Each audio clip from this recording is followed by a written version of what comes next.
2025। इसका वो दिन जिसने एक बार फिर से देश की आत्मा को झकझोर कर रख दिया, देश को कलंकित कर दिया। नमस्कार, आप देख रहे हैं सालासन न्यूज़ और मैं हूं विनय प्रजापति। 31 जुलाई 2025। ठीक एक दिन पहले दिल्ली के अंदर जो मंजर देखने को मिला, उसने कहीं ना कहीं पूरे देश को डरा कर सहमा कर रख दिया है। शिक्षा की बात करने वाले लोगों के ऊपर, जिन बच्चों को अंधकार से प्रकाश की ओर ले जाने वाले गुरुओं के ऊपर जब लाठीचार्ज किया गया, बदसलूकी की गई, बदजुबानी सुनाई गई, उनको अरेस्ट किया गया, तो उन तस्वीरों ने कहीं ना कहीं माता पिता सहित पूरे समाज को, पूरे देश को झकझोर कर रख दिया और ये कहने पर मजबूर कर दिया कि अगर आप अपने हक के लिए सवाल पूछोगे तो तानाशाही होगी, लाठी डंडे चलेंगे, आपकी जबान दबा दी जाएगी, आपको जेल में ठूंस दिया जाएगा, आपको प्रताड़ित कर दिया जाएगा, जिसके बाद ना आप शिक्षा की बात करोगे ना ही अपने हक की बात करोगे। क्या ये वही देश है जिस देश की हम परिकल्पना करते हैं या जिस देश के बारे में हम सोचते थे? क्या वो वही देश है जिस देश के बारे में हमने सुना था, जिस देश के बारे में दुनिया बात करती थी? क्या आज हम उसी देश में रह रहे हैं और उसी देश में रहकर अपने हक की बात कर पा रहे हैं? क्या ऐसा नहीं लगता कि अपने हक की बात करने के लिए, चाहे वो शिक्षक हो, चाहे स्टूडेंट हो, चाहे समाज का कोई व्यक्ति हो, जब भी अपने हक की बात करता है, अपने हक की लड़ाई लड़ने की कोशिश करता है, उसकी ज़बान को दबा दिया जाता है, उसकी आवाज़ को दबा दिया जाता है और उसे जेल में डाल दिया जाता है। दिल्ली के अंदर जब ये मंजर देखा गया तो हर किसी का दिल सहम गया। क्या माता पिता अपने बच्चों को पढ़ाने के लिए जो दिन रात मेहनत करते हैं, वो उनकी बेवकूफ़ी है? क्या उन्हें ये मान लेना चाहिए कि इस देश में शिक्षा का कोई मोल नहीं है? क्या उन्हें ये समझ लेना चाहिए कि शिक्षा अब इस देश में धीरे धीरे बंद होने जा रही है? जिस कंपनी को सरकार ने शिक्षा की जिम्मेदारी सौंप दी, एग्ज़ाम की जिम्मेदारी सौंप दी, उस कंपनी के ऊपर पहले से ही कई बार आरोप लग चुके हैं।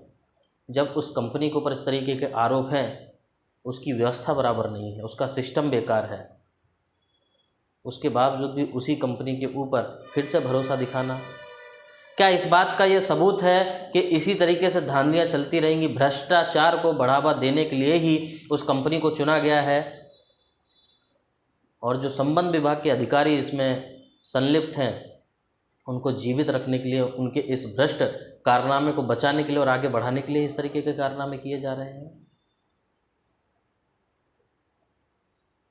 जब शिक्षक अपने बच्चों के भविष्य के लिए सड़कों पर उतरे तो उनके ऊपर लाठीचार्ज की गई। ये हम भारत देश की बात कर रहे हैं, ये दक्षिण कोरिया नहीं है, ये हिंदुस्तान है, ये भारत है, ये इंडिया है। हम उस देश की बात कर रहे हैं। एक दिन पहले जब शिक्षक अपने बच्चों के साथ सड़कों पर उतरे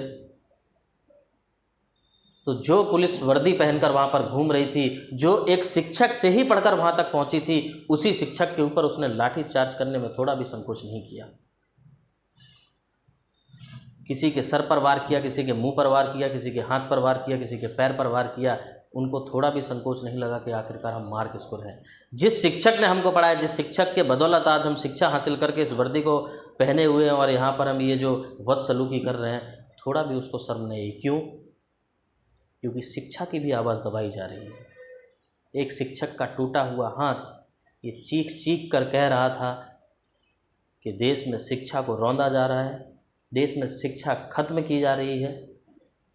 और ये पहली बार नहीं हुआ, लगातार 2017-18 में भी आपने देखा होगा जिस तरीके से पेपर लीक का मामला आया और उसमें सीबीआई जांच होगी, ये होगा वो होगा, लेकिन कहीं कुछ नहीं हुआ। पूरी तरीके से उस मामले को दबा दिया गया। चाहे शिक्षकों की भर्ती हो, चाहे रेलवे भर्ती हो, या तो पेपर लीक हो जाता है या फिर अगर एग्ज़ाम भी हो गए तो एग्ज़ाम के बाद वर्षों निकल जाते हैं, लेकिन उसके बावजूद भी रिजल्ट कब आएगा उसकी कोई घोषणा नहीं होती। आखिरकार शिक्षकों ने और स्टूडेंटों ने ये सोच ही लिया कि ऐसी धांधलेबाज कंपनी और ऐसे प्रशासन शासन के खिलाफ कहीं ना कहीं अब उनको धरने पर बैठना ही होगा। अगर देश को आगे बढ़ना है तो किसी व्यक्ति विशेष, किसी राजनेता, किसी सरकार, किसी शासन प्रशासन के भरोसे नहीं बैठ सकते। देश के भलाई और देश के भविष्य के लिए कहीं ना कहीं सर्व समाज को आगे आना होगा। मांग सिर्फ उनकी कितनी थी कि अगर कोई एग्ज़ाम होना है तो उसकी डेट पहले से तय हो, तय डेट पर ही एग्ज़ाम किया जाए, एग्ज़ाम लेने वाले जो भी शिक्षक हों वो पूरे निपुण हों।